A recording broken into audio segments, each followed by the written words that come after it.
بسم الله الرحمن الرحيم نحمده ونصلي ونسلم على رسوله الكريم أما بعد فأعوذ بالله من الشيطان الرجيم بسم الله الرحمن الرحيم لقد سمع الله قول الذين قالوا إن الله فقير ونحن أغنياء سنكتب ما قالوا وقتلهم الأنبياء بغير حق ونقول ذوقوا عذاب الحريق ذلك بما قدمت أيديكم وأن الله ليس بظلام للعبيد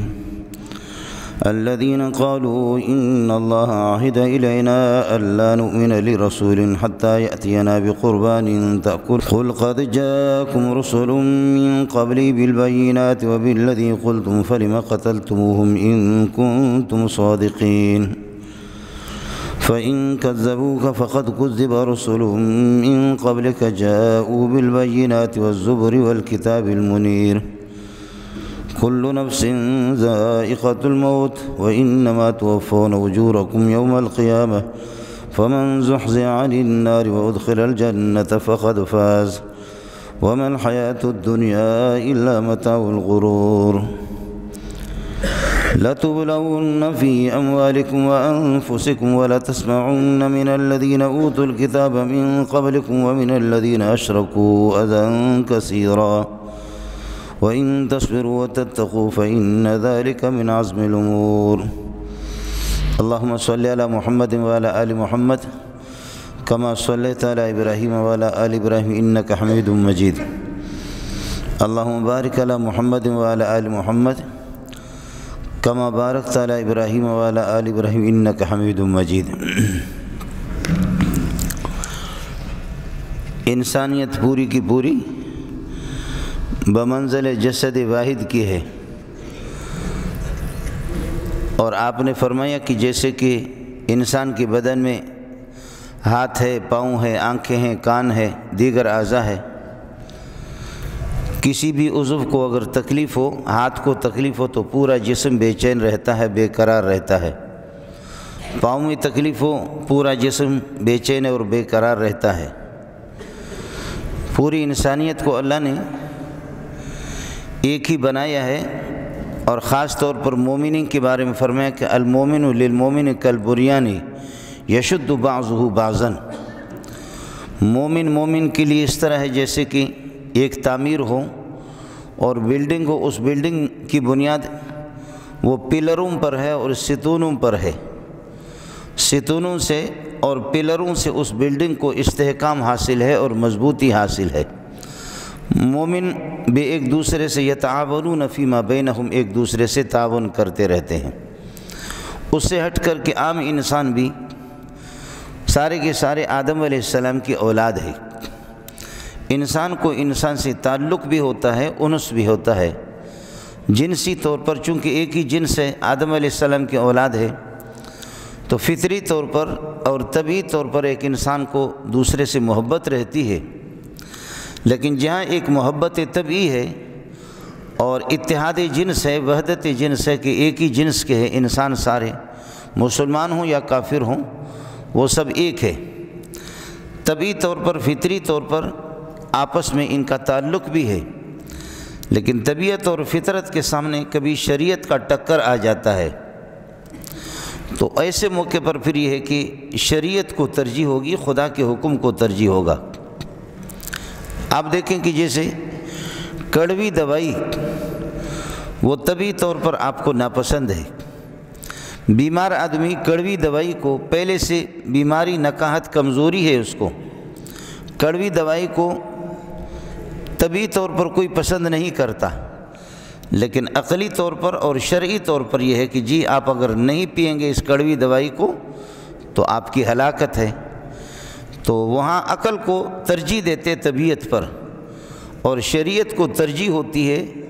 انسان کی یہ ہے کہ طبعی تقاضوں پر، طبعی طور پر وہ ناپسند ہے، لیکن یہ کہ شرعی طور پر یا عقلی طور پر یہ ہے کہ جی آپ کو دوائی استعمال کرنی ہے، تو انسان یہ ہے کہ شریعت کو ترجیح دیتا ہے۔ یہاں بھی اس طرح ہوتا ہے کہ کبھی انسان کے سامنے باپ کی محبت آ جاتی ہے، ماں کی محبت آ جاتی ہے، بھائیوں کی محبت آ جاتی ہے، رشتے اور ناتے ہوتے ہیں ان کی محبت سامنے آ جاتی ہیں۔ اور طبی طور پر ظاہر ہے کہ جن رشتہ داروں سے انسان پیدا ہے وہ یہ نہیں چاہتا کہ ان کے ساتھ ٹکر لے لے، طبی طور پر ان سے محبت بھی ہے، لیکن کبھی وہ اللہ کے حکم کے ساتھ ٹکرائیں تو پھر ایسے موقع پر اللہ فرماتے ہیں کہ اب شریعت اور طبیعت اور آپ کا عرف ان کا آپس میں ٹکر ہو تو شریعت کو ترجیح ہوگی۔ باپ کافر ہے، اللہ کو گالی دیتا ہے، نبی کی شان میں گستاخی کرتا ہے، بھائی کافر ہے، ٹھیک ہے آپ کے بھائی ہے، آپ کے ساتھ یہ کہ تعلق بھی ہے، ایک ہی خون سے پیدا بھی ہے، آپ کی طبیعت کا تقاضا یہ ہے کہ ابا کا احترام کیا جائے، لیکن یہ ہے کہ ادھر شریعت کہتی ہے کہ جب باپ آپ کا خدا کا باغی ہے، نبی کا باغی ہے، تو ایسے موقع پر آپ اپنی طبیعت پر عمل نہیں کر سکتے، آپ اپنے عرف پر عمل نہیں کر سکتے، اپنی سوسائٹی کے نظام اور قواعد پر اور اصولوں پر آپ چل نہیں سکتے، ایسے موقع پر آپ کو شریعت پہ چلنا ہوگا۔ اور صحابہ نے یہی کر کے دکھایا۔ کسی صحابی نے اپنے بھائی کو قتل کر دیا، کسی نے ماموں کو قتل کر دیا، کسی نے چچا کو قتل کر دیا۔ یہ 5 واقعات بھی نہیں ہے، 10 واقعات بھی نہیں ہے۔ ماموں اس کے لیے قابل احترام ہے، چچا قابل احترام ہے، لیکن یہ کہ وہ خدا کا باغی ہے، اللہ کی نبی کی شان میں گستاخی کرتا ہے، دین کی شان میں گستاخی کرتا ہے، تو صحابی نے پھر حضرت عمر نے اپنے ماموں کو قتل کیا، حضرت ابو عبیدہ کے بارے میں کہتے ہیں اپنے باپ کو قتل کیا، حضرت ابو بکر رضی اللہ تعالیٰ عنہ کتنا فقیر آدمی ہے، مسکین آدمی، رحم دل بھی ہے، جس کی رحم دلی کے قصوں سے احادیث بھری ہوئی ہے، اور رسول پاک صلی اللہ علیہ وسلم نے خود فرمایا کہ ارحم امتی بی امتی ابو بکر، ابو بکر میرے امت میں سب سے زیادہ رحم دل ہے، شفقتوں والے ہیں، شفقتیں رحم دلی اپنی جگہ پر ہے۔ ابو بکر خود بھی بوڑھا، ابا بھی اس کا بوڑھا، والد صاحب نے نبی کی شان میں گستاخی کی تو حضرت ابو بکر نے کس کر کے منہ پہ تھپڑ مارا، ادھر جا کے گرائے۔ رسول پاک صلی اللہ علیہ وسلم دوڑے جا کر کے کہا کہ ابو بکر ہوا کہ اللہ کے بندے کیا کر رہے ہو؟ فرمانے لگے کہ حضرت آپ کو معلوم نہیں یہ آپ کی شان میں گستاخی کر رہا۔ جہاں طبعی سلسلہ ہے اور فطری انسان کی فطرت ہے، ابا سے محبت ہے، والد کا احترام بھی کرتا ہے۔ حضرت ابراہیم علیہ السلام سارے یہی کہہ رہے یا ابت، ابا جی آپ اگر یہ ہے کہ باز نہیں آئیں گے اپنے ان حرکتوں سے تو پھر یہ کہ میرے اور آپ کے درمیان میں تعلقات نہیں رہیں گے۔ حضرت ابراہیم کو وہ بتاتے کہ آپ میرے بیٹے ہیں، لیکن وہ اپنے مذہب پر عمل کرنے کے لیے کہ پھر کفر کی وجہ سے، شرک کی وجہ سے میں آپ کو چھوڑ دوں گا، آپ کو پتھروں سے ماروں گا، آپ سے ناراض ہو جاؤں گا۔ حضرت ابراہیم فرماتے سلام علیک ساستغفر لک ربی انہ کان بی حفیہ۔ یہ سلام علیک ایسا نہیں کہ میں آپ سے ملتا ہوں سلام علیکم، آپس میں ملتے ہیں، یہ سلام بائیکاٹ والا سلام ہے، چل سلام آپ میں، یہ بائیکاٹ والا سلام ہے، میرا آپ کے ساتھ کوئی تعلق نہیں ابھی۔ وَأَعْتَزِلُكُمْ وَمَا تَعْبُدُونَ مِن دُونِ اللَّهِ۔ جب آپ اللہ کے باغی بنے ہیں تو اب بیٹا اور باپ کا تعلق نہیں رہے گا، آپ کسی روٹ پہ چلے میں دوسرے روٹ پہ چلوں گا، میں آپ سے بالکل الگ ہوں۔ یہاں پر طبعی تقاضے، جہاں عرفی تقاضے، جہاں رشتے اور ناتے، اور ایک طرف اللہ کا حکم اور شریعت کا حکم، ایسے موقع پر صحابہ نے یہی کیا ہے کہ اپنے رشتوں میں کوشش تو کی رشتے کو جوڑنے کی۔ ظاہر ہے کہ رشتوں کی پاسداری تو کرنی چاہیے، وہ ضروری ہے، لیکن پانی جب سر سے گزر رہا ہے، میرا چچا ہے، میرا ماموں ہے، میرا والد ہے اور والدہ ہے،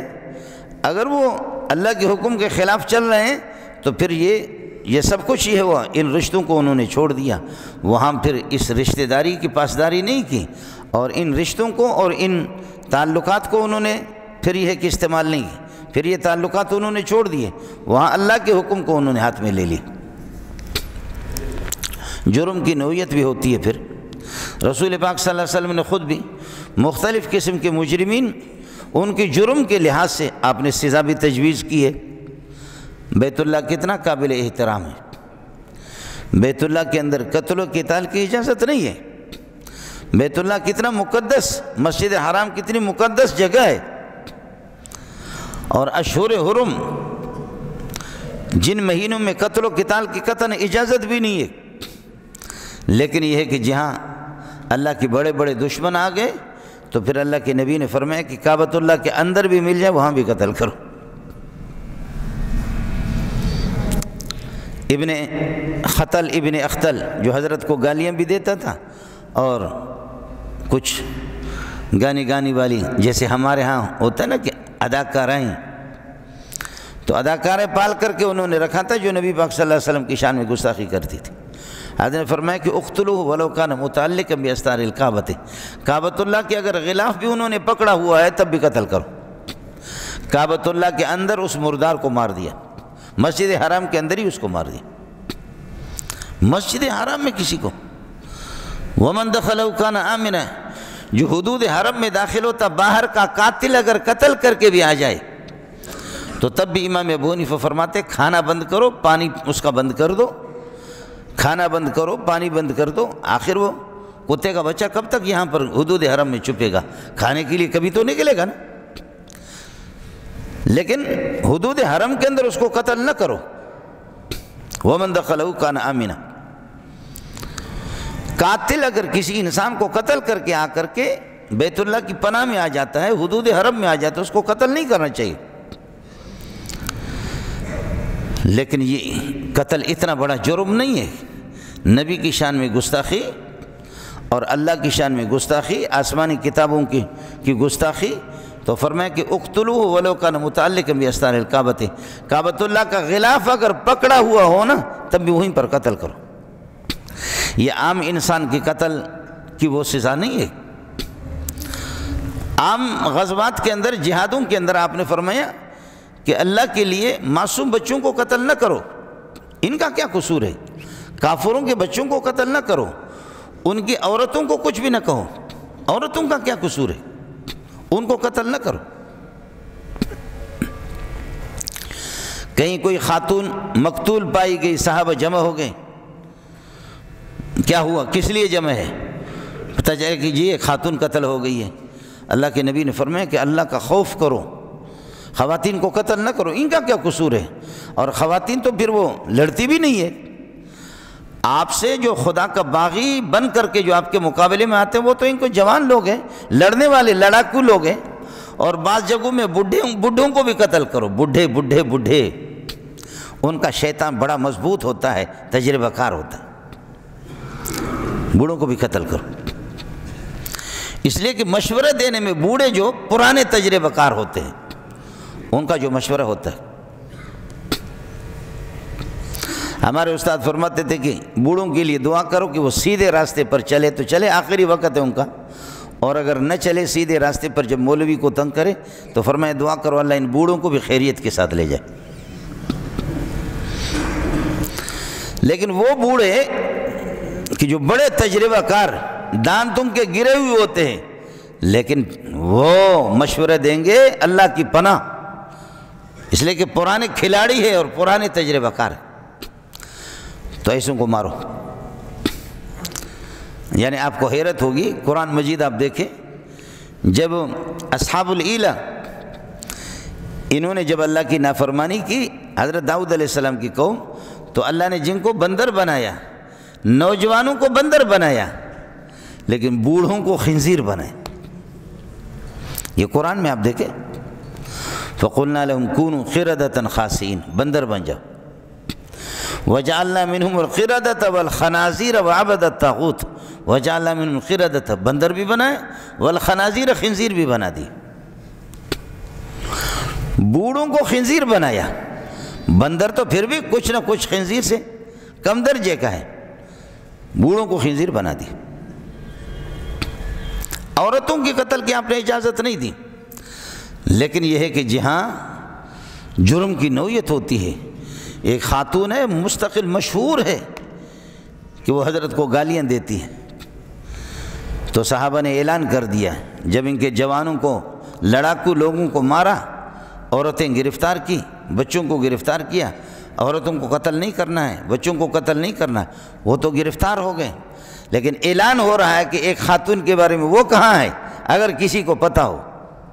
وہ ایسی بدبخت تھی، اس نے کہا میں ہوں، کھڑی ہوگی، میں ہوں، اس کو قتل کیا۔ اب خواتین کی قتل کرنے کی اجازت نہیں ہے، ابو داؤد کی حدیث ہے کہ اس کو قتل کیا، لیکن یہ ایسے منحوس قسم کی تھی کہ مستقل حضرت صلی اللہ علیہ وسلم کو گالیاں دیتی تھی۔ تو گستاخ کی سزا یہی ہے۔ پھر اس گستاخی کی بھی مختلف نوعیتیں ہوتی ہے۔ گستاخی، یہ جو یہودی تھے مسلمان بھی بن گئے بعد میں، اور مسلمان کیا ہے، ظاہری طور پر ان پر اسلام کے احکام نافذ ہوں گے، مسلمان ان کو کہا جائے گا، لیکن باطنی طور پر وہ پکے کافر تھے، اور ان کے کفر کا علم مجھے بھی نہیں ہے، عام آدمی کو نہیں ہے۔ حضرت حذیفہ بن الیمان صاحب السر رسول اللہ صلی اللہ علیہ وسلم، نبی پاک صلی اللہ علیہ وسلم کے رازدان، حضرت صلی اللہ علیہ وسلم فرماتے ہیں کہ بعض لوگ کلمہ پڑھتے ہیں کہ لا الہ الا اللہ محمد رسول اللہ، میری نماز میں بھی آتے ہیں، ہمارے نمازوں میں بھی شریک ہوتے، درس میں بھی بیٹھتے ہیں، درس قرآن میں، اور ان پر احکام وہی نافذ ہوں گے جو عام مسلمانوں کے احکام ہیں، احکام وہی ہے،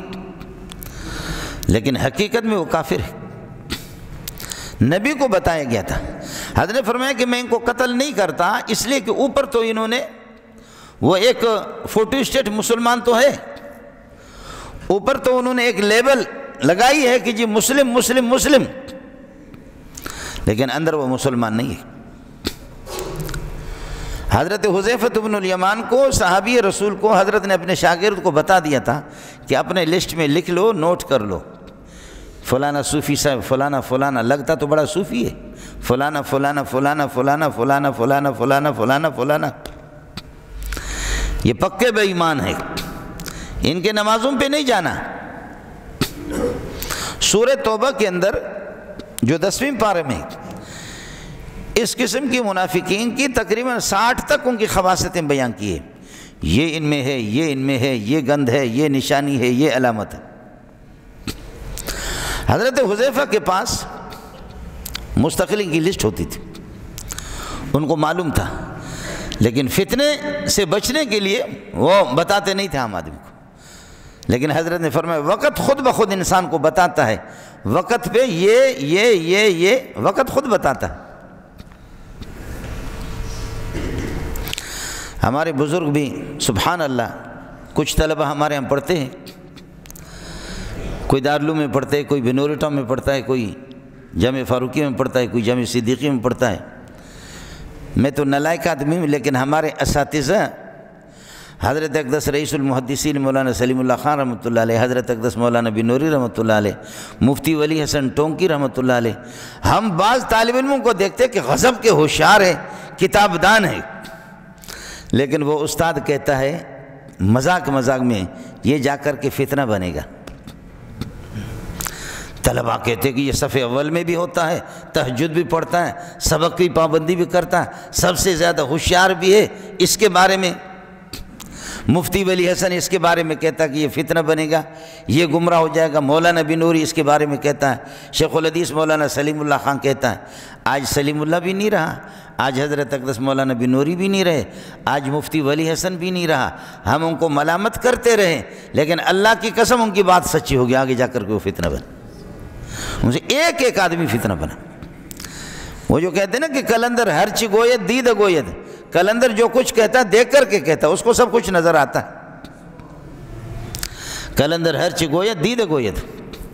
دیکھ کر کے وہ بتاتا ہے کہ بھئی یہ بزرگ کس قسم کے ہیں، کیسے انہوں نے جس چیز کے بارے میں بتایا اسی طریقے پر ہو گیا۔ گستاخوں کی میں عرض کر رہا تھا کہ ان کی بھی نوعیت ہے۔ حضرت صلی اللہ علیہ وسلم، حضرت سعد بن عبادہ رضی اللہ تعالیٰ عنہ وہ بیمار ہو گئے، حضرت صلی اللہ علیہ وسلم یہاں سے کچھ صحابہ کو لے کر کے دراز گوش پہ سوار ہو کر کے ان کی عیادت کے لیے تشریف لے گئے۔ دراز گوش تو آپ سمجھیں گے نا،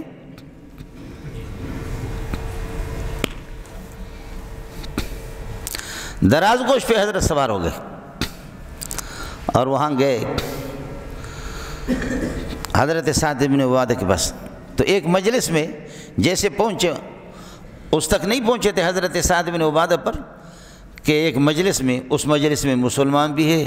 یہودی بھی ہے، عیسائی بھی ہے اور مختلف قسم کے لوگ بھی ہیں، بتوں کی پوجا کرنے والے بھی ہیں۔ تو ایک گستاخ جو کہ بظاہر بڑا صوفی ہے، وہ کہتا ہے کہ حضرت صلی اللہ علیہ وسلم اللہ کی بات شروع کرتا ہے اور قرآن سناتا ہے، کہتے ہیں کہ کیا بات ہے، تم لوگ جب یہ ان سواریوں پر جب آ گئے تو اپنے کپڑے سے اپنے منہ کو ڈھانپتا ہے۔ یہ بخاری کی حدیث آپ کو سناتا ہوں، لا تغبروا علینا،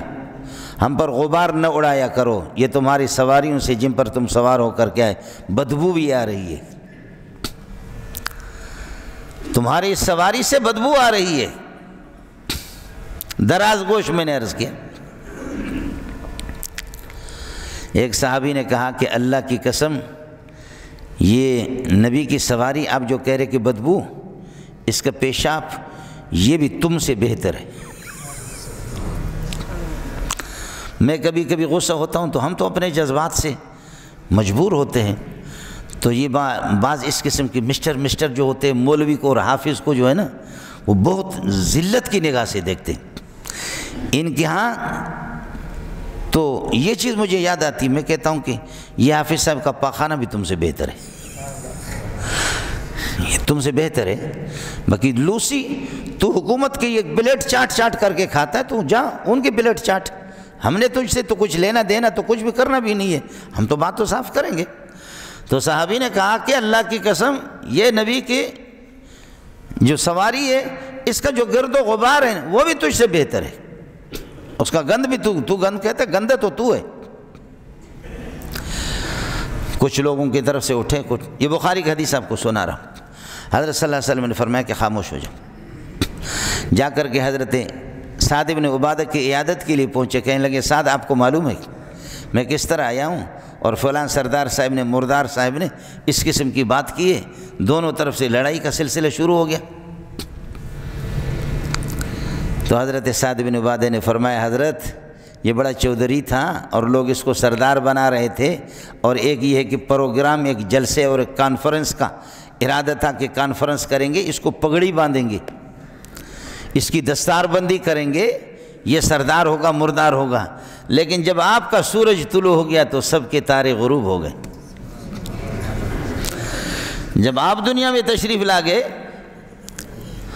اور جب نبوت کا اعلان ہو گیا